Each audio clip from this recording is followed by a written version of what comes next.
Inmates who are unfortunately forced into solitary confinement are placed into a disturbingly tiny and blank room. Many describe this space to be roughly the size of your everyday parking spot. None of these chambers have windows, and most inmates are lucky to even have fluorescent lights. And while these may seem like a blessing at first, in the end, they will leave the residents strung out and teased. The deprivation of natural light fuels the mental instability of whomever resides within the minuscule walls. However, at least they got a few minutes of exercise each week, right? No, their exercise is within a cage that is barely bigger than the room itself.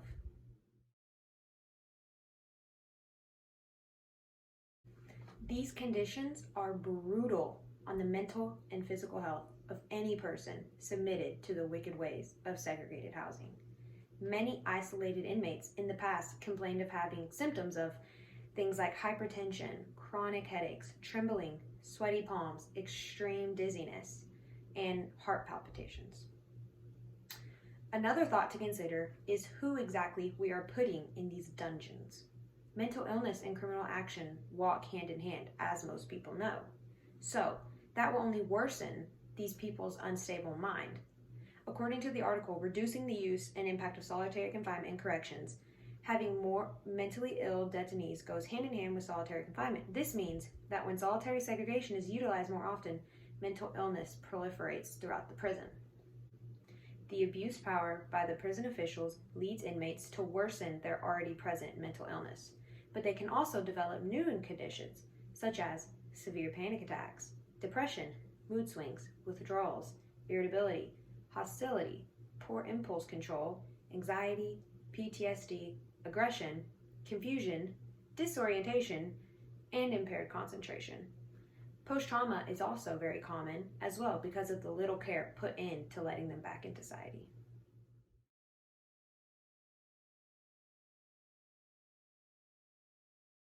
Many people have come to their own conclusions when it comes to how solitary confinement should be handled.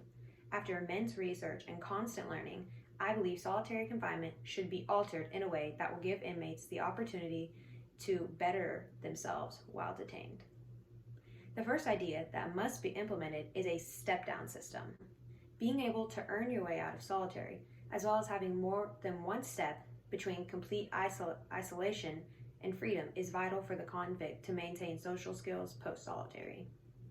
This system should be in use before, during, and after the transition back into society occurs. Another thing that must be changed is the reason someone is allowed into segregated housing. The only valid excuse for someone to go into solitary is violent misconduct, meaning he or she is a danger to themselves or others. All other reasons should be cut out, as well as the time spent within solitary. One procedure to help maintain an efficient stay is psych counseling and physical therapy. Many people need to be monitoring the physical and mental health of the inmates. Sensory and social deprivation should also be kept at a minimum because it is a major factor in the development of mental instability.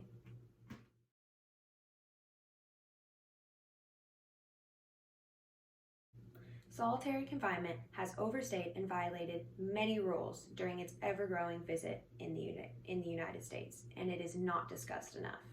While the people within those walls may seemingly deserve the treatment, according to the International Covenant on Civil and Political Rights, all persons deprived of their liberty shall be treated with humanity and with respect for the inherent dignity of the human person. All humans have ethical rights, no matter their past.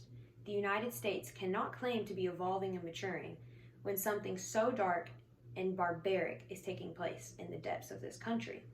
The deferring of U.S. residents cannot be endorsed any longer, and it is the job of U.S. citizens to create a case to bear witness to the prevalent use of solitary confinement in America today.